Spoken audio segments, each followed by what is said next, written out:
Dr. Avinash Desousa is a psychiatrist and also the founder trustee of Desousa Foundation. Desousa Foundation works in the area of mental health awareness across all sectors in Mumbai. Dr. Desousa holds an impressive set of academic credentials in the field. He is a qualified degree in psychiatry, an MPhil in applied psychology, MBA in human resource development, and doctorate in clinical psychology from University of Hertfordshire. He has published over 440 national and international, he has published in over 440 national and international journals and is the author of 8 books in the field of mental health. Today, the topic of Dr. Avinash Desousa's presentation is the neurobiology of child sexual abuse, what happens inside the brain. I welcome Dr. Avinash Desousa. What child sexual abuse does to the brain is something which we've now received a lot of insights considering the advances in neurobiology and considering the advances that brain imaging offers us. Well, sexual abuse is a psychological trauma to start with, but most importantly, it is a psychological trauma with biological ramifications. And somebody who is been through the trauma of this form of abuse has a brain that never remains the same. Whether you have been through this once or whether you have been through this repeatedly. I am not going to go into too many medical details because we may not have a medically equipped audience, so I'm going to give you more of an overview because there are multiple sub-themes under what child sexual abuse does to the brain. If there are any things that you would want to know more in detail, my email will be there at the end of the presentation. You can email me, I'll send you papers. Everything I mentioned, there are around 20-30 papers for each fact that I mentioned, so I could send you papers if you want to know more details.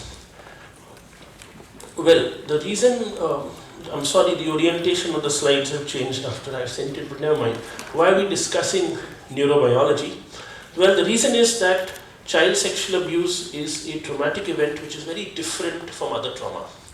What I mean by this is, if it is, say, a road accident, say, war, say, somebody even who undergoes a rape, I always say child sexual abuse is very different because one, it is a repeated trauma. You will have children who come to you with one episode of abuse, yes, it happens, but very often most of the cases that come to us are repeated episodes. So they undergo the trauma for some time before they communicate to someone or it's found out and they come for help.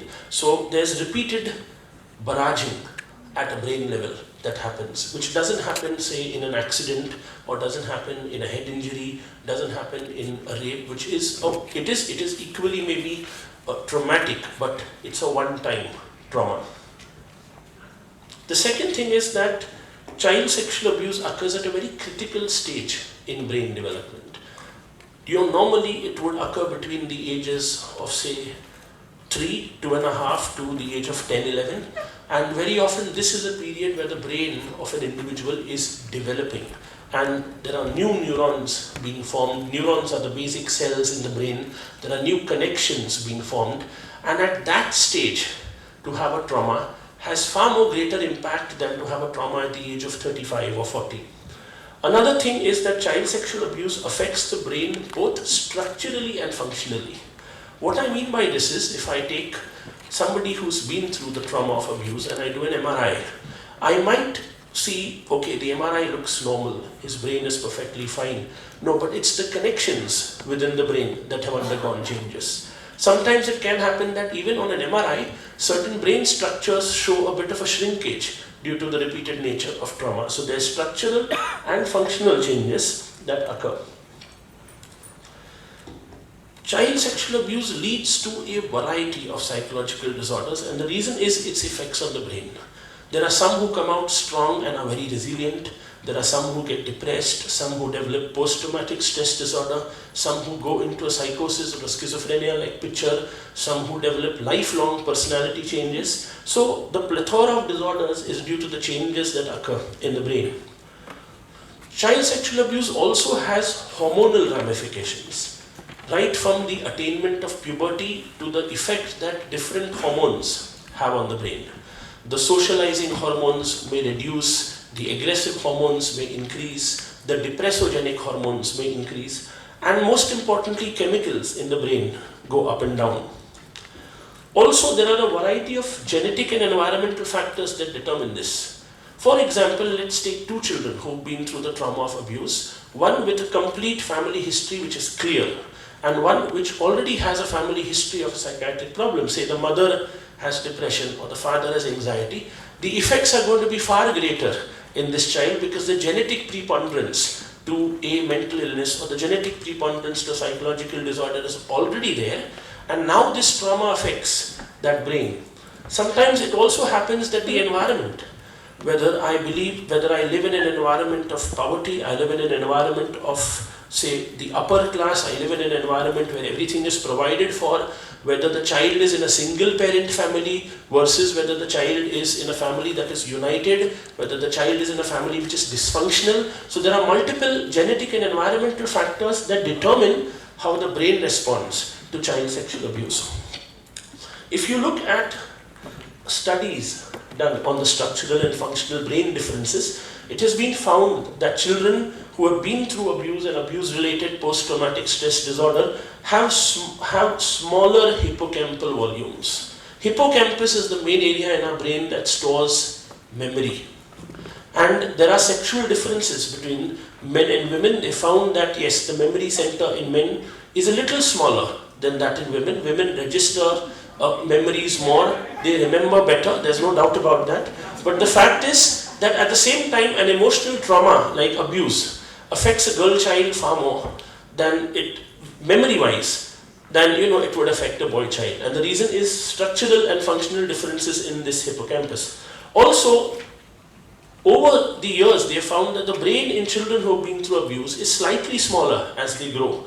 Not that this may have far-reaching implications, but it does have. This change also affects treatment because resilience and recovery depends on the brain being intact. If the brain is affected, recovery takes longer. If the brain is affected, resilient recovery takes longer. And it also plays a very important role in empathy and trust development in a therapeutic setting.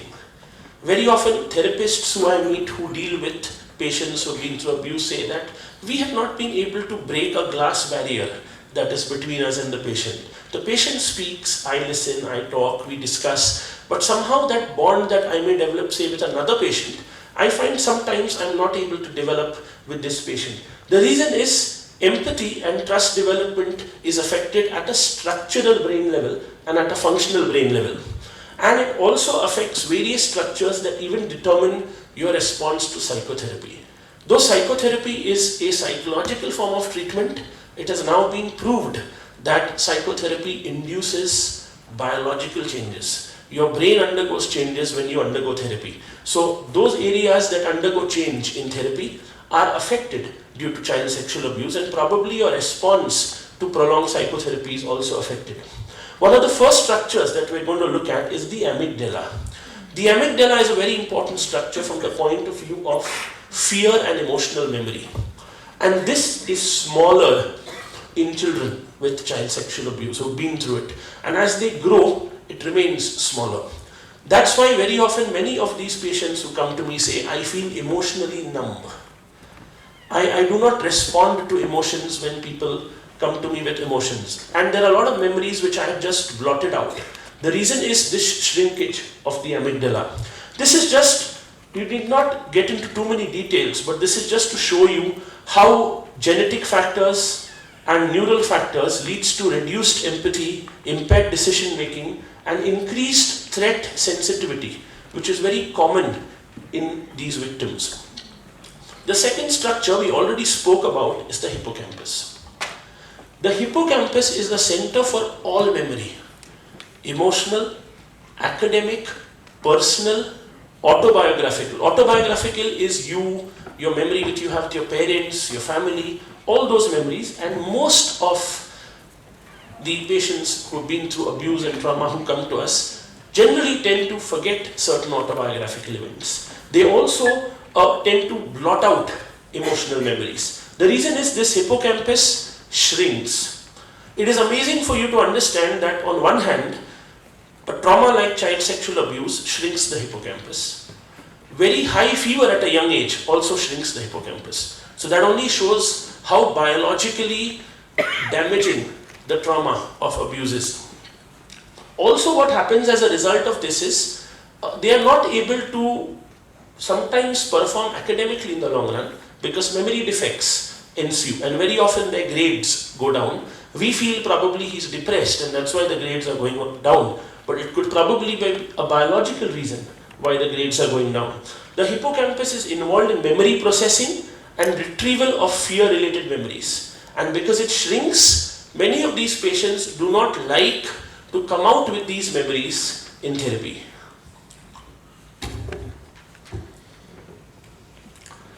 A very important structure in the brain is the prefrontal cortex.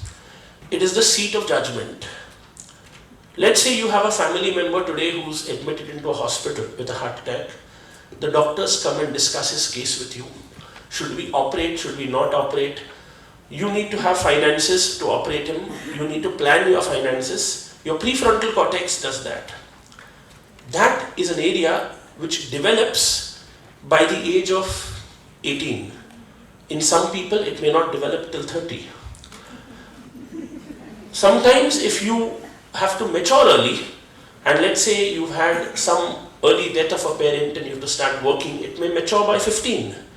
But child sexual abuse occurs before this area matures.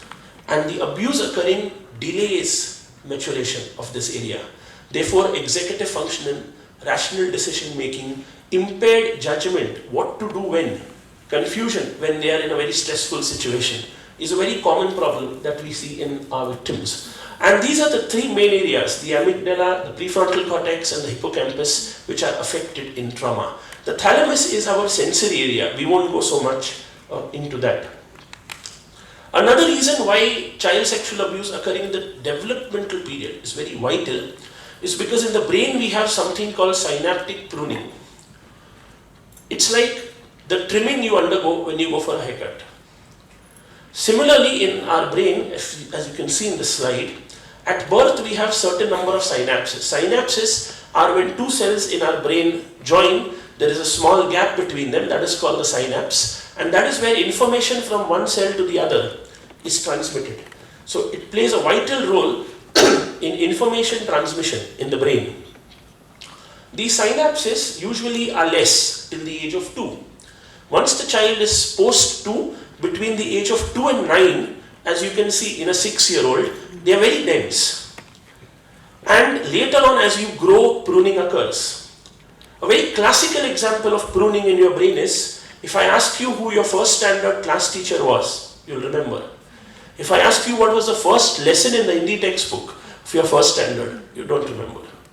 Because your brain has pruned that off, that's not needed. This pruning is damaged in children with child sexual abuse.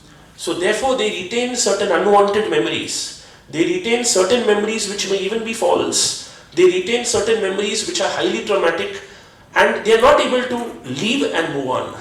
And at the same time, overall synapse and neuronal development throughout life is a little slower. And that is one key area at a functional level that affects. This is another graph to just show you that human brain development is maximal between the ages of 2 and 10. And that's a period when the abuse and the trauma occurs. Neuroimaging studies, we have, of course, you all know the MRI. This is just to show you the advances made in the neurobiology of child sexual abuse. We have the MRI, which is a structural brain imaging tool. We have now advanced to what is known as an fMRI. An fMRI is your normal MRI. Many of you have seen a normal MRI. And those red areas are areas of the brain which light up while doing certain activities. So while I'm talking to you, I can have an MRI machine above me, and the scan will show what areas of my brain are lighting up when I'm talking to you, whether I'm actually thinking when I'm talking to you or not, whether I'm using my memory center when I'm talking to you or not. And they have found impairments, as you can see in the prefrontal areas. We've also moved now in neurobiology to the advances where we have something known as tractography. Tractography, as you can see, is an MRI where connections between brain areas are seen. So we even come to know whether your prefrontal cortex connects well to other areas or not. And these connections are highly disrupted in victims of child sexual abuse. Still further, we have a PET scan which is available at Jaslok and Tata and certain centers, where when we do a PET scan, we find metabolism in certain areas of the brain are low, particularly the emotional areas, particularly the memory areas, particularly the prefrontal cortex. So that shows us that a functional brain damage is very common in child sexual abuse. People who experience trauma, therefore, are 4 times more likely to suffer from alcohol dependence, 4 times more likely to have a sexually transmitted disease, 4 times more likely to use injectable drugs, 3 times more likely to be on antidepressants because they get depressed, 3 times more likely to exhibit absenteeism from work, 15 times more likely to attempt suicide, 2.4 times more likely to probably smoke tobacco, and have job problems and experience depression. It is these changes in the brain that lead to all these things that come up in the long run. There are also genetic and epigenetic factors. What is epigenetics? Genetics we all know. Epigenetics is when you have the genes but they need to be triggered.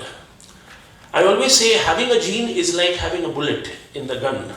Someone needs to press the trigger. So let's say both my parents had diabetes. I have the genes for diabetes. But I won't get diabetes if I maintain a diet and a good lifestyle and no stress. But the moment there is some stress and that gun is pressed, there are chances that yes, I will get diabetic. So if let's say in your family your father has a thyroid problem, you may not develop a thyroid problem, but when there is stress in your life, chances that you will develop a thyroid problem are far more. Same way, if a person who has a history of depression, or a person who has a history of mental illness, or a person who has a history of any medical problems in the family goes through a trauma like child sexual abuse, the gun fires, and the chances that he'll develop those problems in later life is far more. There are pertinent epigenetic factors that includes family history of mental illness, that includes dysfunctional families, that includes divorce, that includes maternal deprivation, parents working abroad. A lot of factors have been seen to be there. And these factors also affect the connectivity in the brain. It's a well-known thing. This is just to show you the hormones and trauma. One is adrenaline and noradrenaline, and the other is cortisol. Let's say you're going home today and you come to know that a close friend is hospitalized and is fighting for his life. Immediately cortisol releases in your body and you get anxious, you begin to feel all those emotions. Cortisol release is far more in victims of child sexual abuse. So any stress, more cortisol is released, and over time chances of developing medical illnesses increase. Opiates are your body's natural morphine. They counteract physical pain, and victims of child sexual abuse have more opiates in their blood, and many of them therefore sometimes might engage in self-injurious behavior as a way to cope with their trauma. Oxytocin is the socializing hormone. They say when you fall in love for the first time and you hold your partner's hand for the first time, oxytocin releases 10,000 times, only the first time. After that, I don't know whether it releases or not.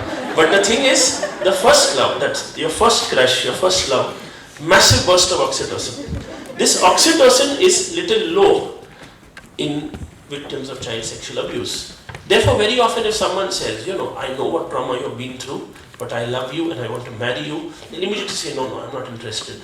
And they don't have the same feelings that someone else might have in such relationships. So many of their partners who married them feel they're a little emotionally cold. The reason is this oxytocin being low. And if you look at TBI is traumatic brain injury, that is if in a road accident you hurt your brain, and post-traumatic stress disorder we all know, there are symptoms like fatigue, irritability, depression, insomnia, cognitive deficits which overlap. So any psychological trauma is very often as good as partially having a brain injury.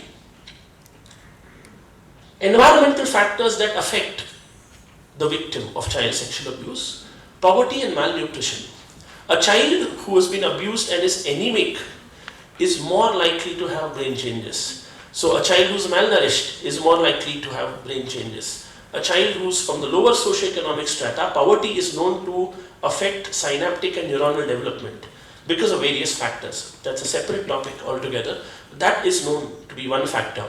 Maternal and parental deprivation, parents not being around. Very often we come across cases, parents are working abroad, the grandparents are looking after the children, and abuse happens. So the parental figures not being around is a major factor. Parent-child relationship not being good is a very important factor versus being secure. Secure is a good protective factor, not being good is a negative factor. And if the child already has some other problems, in the sense if he has learning disability, or if he has some academic issues, or if he has some medical disorders, or if he has epilepsy, and abuse happens on top of that, well, that's a further damage to the brain. Similarly, a child with, say, intellectual impairment or autism undergoing abuse, it's a further damage to the brain.